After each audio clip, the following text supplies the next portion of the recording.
Jacksonville rapper Yungeen Ace arrested by Jacksonville Beach police around midnight. So Yungeen Ace has long been known in Jacksonville.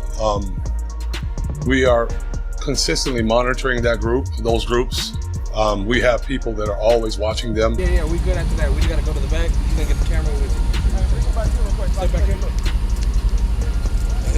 back here. Yeah, back behind. Today, news reports said that Jacksonville police are looking into new video evidence that might show Yungeen Ace paid for the hit on Julio Foolio. The rapper could be arrested for questioning soon. This has been building up over the past week, especially after Yungeen Ace went live with his mom and dissed Foolio. These are my best friend. Hey, chat, y'all know what's going on though. Y'all stop playing with us. Talib, you ain't for churches, but you know go to a boy for get on your boy. And we want you that down. Foolio, Lulio, whatever. Cheers. This made the police really angry, and the Jacksonville News reported that Sheriff TK Waters sent a public message to Yungeen Ace and his crew at TK after the people involved in Julio Foolio's shooting were caught. So Yungeen Ace has long been known in Jacksonville. We are consistently monitoring those groups. We have people that are always watching them. I won't speak to the chief's investigation. That's up to TPD. We don't have an investigation on him right now, but he can't move around in Jacksonville without us knowing about it. And that's for the betterment of our community. As part of the investigation into Yungeen Ace, some leaked evidence suggests he was not only involved in Foolio's death, but also in a conflict with Foolio's mom. According to the news, Foolio's mother said she was targeted 8 times and even claimed that Yungeen Ace was responsible. So now she's a mother. She's not involved. She was a nurse or whatever the case is. This is what I hear. She got 8 times. The police showed up and asked her, "Hey, ma'am, who shot you?" Guess who she allegedly said? Allegedly, she said, "I got shot by Yungeen Ace." Yungeen Ace was on some type of supervised release at the time. Police go, I guess his probation officer say, "Yo, you got to come in now," and they're about to lock up Yungeen Ace for shooting Foolio's mom. With the police closing in on Yungeen Ace, he made a big mistake. He suddenly shut down his gang. ATK, people think he ended it so fast because someone might have snitched on him. He even tweeted, "Ain't no such thing as a TK no more." The stuff is gone and over with. Later, he posted a video on Instagram where it looked like he was trying to distance himself from the whole gang situation. I say no more ATK, it ain't no more. What you talking about? Niggas don't do shit. They don't do shit. Tripping. Everybody always got shit to say. When the time for the Lord to be paid, where the be at? Got all this shit to say. Where the be at though? We need to get buried. When the time to spend that money, where the be? All we got shit to say, but don't be on shit, man. They don't get no feet wet or nothing, man. You niggas be talking, man. What's wrong with these, man? Talking about uncomfortable. Don't talk like me. Don't get the man. When I say no more ATK, ain't no more. The timing couldn't have been worse for Yungeen Ace, who was already being investigated for Foolio's death, and then he shut down Atika, making himself look even more suspicious. But what really shocked people was what he did next. He spoke about Foolio's death in a way that sounded both disrespectful and oddly respectful at the same time. What you think about Foolio dying, cuz?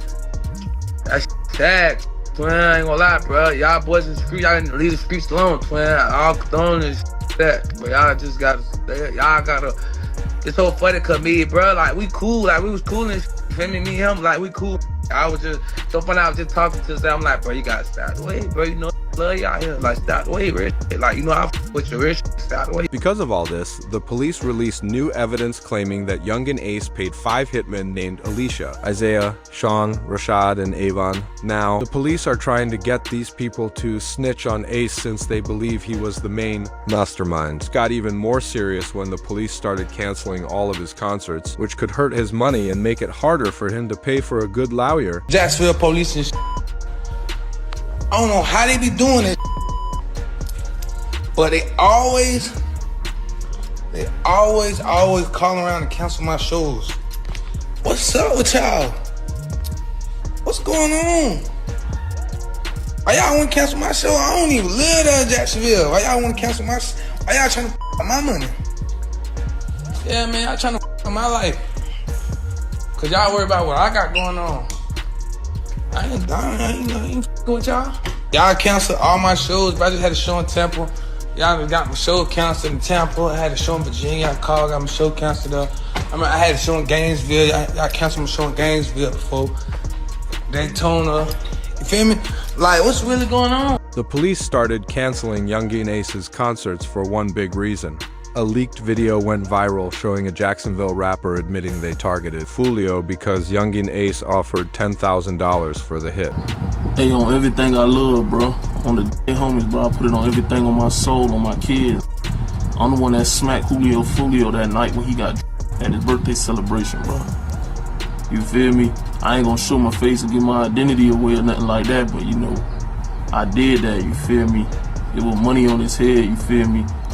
I rock with Ace and them boys, you feel me? ATK, you feel me? I be in Jacksonville heavy, you feel me? If you know, you know. But yeah, you feel me? I did that, you feel me? I handled that, cause, you know, Ace had that money on his head, you know, Ace had him put that 10K up, told me to slide, told me to cause you know he got tired of that nigga running his mouth playing all the time, you feel me? So what had to be done, you feel what I'm saying? So I just handled it, you feel me? It was what it is, bro. As that same gang member would then even expose how Young and Ace wanted to get revenge against Foolio for when Fio's team ambushed Young and Ace on his birthday a few years ago, where sadly his brother passed.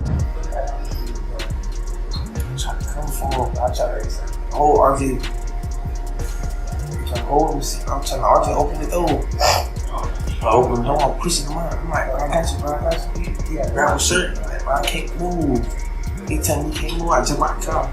Cope open the door. Post it. Call everyone. Just call me. As with Young and Ace getting snitched on for the motive to get Fio, DJ Academics would tell Young and Ace on a public interview he's going to be next to be dealt with for what happened. Whack 100 recently spoke about you and he says, you're next. Why would you say that, bro? Why would you wish that for me? I don't know if he was wishing that. I think he's just thinking about, like, you know, in terms of, you know, people want to get the target, like the high profile target. And if Foolio is out the way, now they're like, well, the only way to make another thing is you. Why wish that on me, bro? Man, bro, I don't know. Man, I've been living my whole life. I'm letting you get up on. I'm not letting nobody get up on me. So I don't. With his passing now, right? Does it mean that this whole situation is over?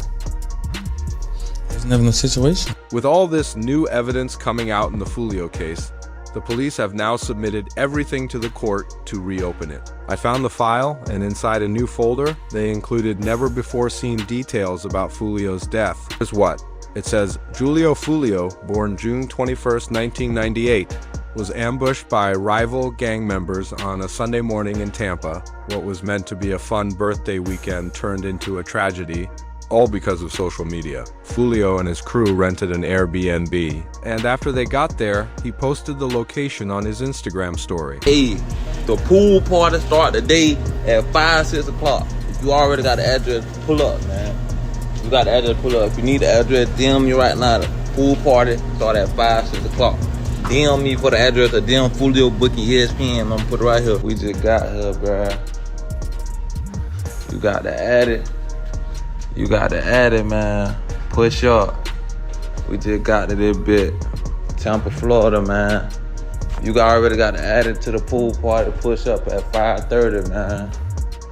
Push up at 5:30, man. We finna get everything right. Push up at 5:30, 6 o'clock, man. It's up. The party inside of the Airbnb only lasted 2 hours. Julio would share the inside of the party. The police were able to find all the information showing that there was drinks involved, sharing many women alongside Julio Foolio the entire night. But this was the first mistake of many for Fio, posting countless Instagram stories, showing his ops everything he's doing, while also revealing if they were to run up on him, he would not be 100%. At this hour, the ops then all got together via an iMessage group chat, sharing back and forth all of the stories Fio is posting as everything worked into their favor when 1 hour later, the police arrived to the Airbnb. They called the landlord of the home, who would eventually kick Foolio and his crew out of the Florida crib. Theo again would go to his Instagram posting his next move. This would be a poster for a nearby club. He would tell everybody to pull up while showing the literal address of the club on the poster, trying to break the record on social media for the most location drops to his ops in one weekend. Once arriving to the club, he would post to his Instagram again, this time sharing exactly where he was sitting inside of the club, saying he's going to the upstairs lounge. Even my birthday, man, everybody comes up the stairs. No cap, man. You know what I'm saying? You know what I'm saying? We deep as 20 deep, lit everywhere we go. According to police files, one of the hitmen actually posted this in the iMessage group chat with a reply of a laughing emoji. This gave them plenty of time to get together in the parking lot. They figured out a plan and scoped out the scene of where Foolio was, but taking action on the 23rd day of the month was very important to Young and Ace, but more on that later. When Theo and his crew were done in the club, they gathered in the parking lot while his manager figured out a place to stay. They scoped out a nearby Holiday Inn down the street, and they began driving down. When arriving to the Holiday Inn, sources claim everything was silent. This was, however, until 4 cars filled to the brim with rival street members all began driving. Down the street, 2 vehicles drove directly into the parking lot while the other 2 stayed on the outside. The 2 on the outside had 4 people in the vehicle. They would hop out, hop the bush, and their main job was to locate Julio Foolio. And the crime against Foolio now, this was a clear retaliation against Julio. This was because it was on the 23rd day of the month Julio Foolio dropped a hit track titled "When I See You." He made fun of Young and Ace for losing his brother that I mentioned earlier, as in the lyrics. Theo rap went out to eat on his birthday, 4 hit, 3 passed in the worst way. He kept dissing on me, and now we hit in 23 with Young and Ace's brother's nickname being 23. He got ran up on his birthday while driving home with Young and Ace and 2 other people. Young and Ace was the only person to survive inside of the vehicle, but now in the present day, Young and Ace got his revenge against Foolio, committing the exact same crime. But what makes it very obvious that he was Young and Ace is it was announced right after Foolio passed Young and Ace dropped "To Do It," a direct diss track at Julio Foolio after his passing earlier today. In that song, Young and Ace would rap the lyrics 4 in the car, 1 them gone. 3 got hit, recreating Theo's lyrics against him, further proving the retaliation. Even Young and Ace's right-hand man shared on Instagram an old tweet from King Von which reads, "Game over, we won stupid, now do." The song disses an Instagram. Disses back and forth. It was easy for the police to understand who did the crime. They literally came out and said that. It was music videos that caused it all. The drill rappers. You have drill down here. Oh yeah. I thought that was a Chicago thing. No, man, it's down here too, man. And the thing about it is we like to run them out of town. Like, there's a couple of them that they know they can't live here anymore. There was a particular song, was Vanessa Carlton? What's the name of that song? It's real catchy, everybody likes it. Yeah, 1,000 Miles. They sampled her song, and then they made a song, a rap to it. And they were talking about people that had actually been in Jacksonville. About 5 or 6 of them, right? They named in that song? They did name them. But that's what drill rap is. It's nonsense, but it's impactful because they're talking about people that have actually been, those people have parents, they have mothers, they have fathers, they have brothers and sisters that feel the effects of what's going on. They think it's a joke. But it's on the last page of the new evidence report from the police that shares exactly why. Theo passed away 1 month before Foolio passed. He did an interview speaking on the beef in Jacksonville. He revealed there was a song that was supposed to be made with both groups trying to stop the crime against each other. No record. Y'all probably didn't know this. Even though I said what I said, my bro, me and J. Breeze supposed to be doing a Stop the Violence song. We probably gonna get that shit in motion. So I'm gonna just get that shit out the way for the kids, for the youth and shit. And yeah, we gotta make this look better, man. You and J. Breezy have a Stop the Violence record coming. Yeah, that shit, it's talked about. I DM'd about it. My big cousin wrote him about it too. He said he with it, I'm with it. But basically right now we trying to find a beat. As the feds noted, they believe Young and Ace's crew pretended to be nice with Foolio, so then he would let his guard down, which he definitely did by posting.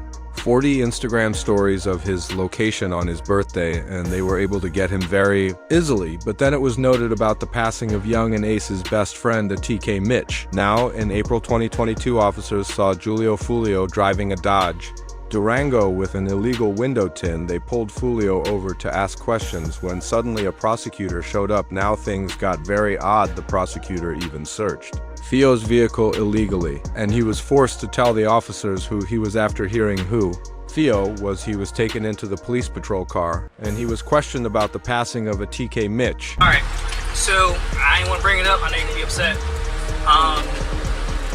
Mitch, there's some text I want to talk to you real quick about what happened to Mitch. How long that's going to take? Not that long, depends on you. They just going to ask what you know about what happened. Once he was then taken into the police car and driven to the police station, he knew that he would be quickly questioned and interrogated on a TK Mitch. I used to call to my mama's house. I used to stay on the corner. He would come over there, show his, support. What type of work do you do? I'm an artist. You're an artist? Okay. As far as Mitch go, what are you hearing? Nah, really, I was in Miami when I heard the news, you know what I'm saying? I was down making music, and I saw posting on Instagram, Mitch, everybody, the whole Jacksonville, Mitch. The detectives then started to look more into who Foolio was to ATK Mitch and how they knew each other. So they would end up asking Fio where he was at the time of Mitch's passing. All right, the reason why I'm here, I am lead on your friend's case. Ooh. You didn't have a friend that just recently got killed? A lot of friends that, Recently? Mitch? Oh, yeah. So I'm lead on that. I don't know how close you guys were. Can you kind of give me just run down on y'all relationship when y'all met? How long y'all been partners or whatever? The detectives had nothing on Fio, but they knew that he was involved with ATK Mitch's passing, so they would fish for any information they could get from him. But Fio continues to tell the detectives he doesn't know anything about it. If you may know or hear something, then that'd be helpful as well. Because if you know his mom, you can sit up there and call his mom, then I'm pretty sure you would want her to have some answers as well. My little brother, I don't know who did. I don't know. I ain't here. That's what I'm saying. You will never know. You know what I'm saying? I don't know. No, I just heard it. They say, little brother, I'm like, you know what I'm saying? I'm in Miami at the time, though. You ain't tired of that, man? Yeah, but I'm none of it. Fio would continue shutting down any involvement with ATK Mitch, so they would then ask Fio why his music is related to so much crime in the area. Think that your music or your ways or the way you conduct yourself through your music had anything to do with him? Nah, because even before I was rapping, it was, you get what I'm saying? Like, you can't just say it's my music, that's why somebody, you get what I'm saying? Okay, do you think it influenced someone or triggered someone, like the way y'all going back and forth with it? Do you feel that way? No. A song can't make no do nothing, bro. As with the police finally revealing this to the public, Charleston White would react saying Fio deserved what happened to him because of the lifestyle that he lived. And everybody saying, man, what you think about this? Well, all I'm gonna say is, man, that works hard to did he earn this here? And goddamn it, should nobody be sad? Way that lived and talk gangster, should nobody be sad what did happen to Julio Foolio? One thing we know about it, he didn't go to heaven.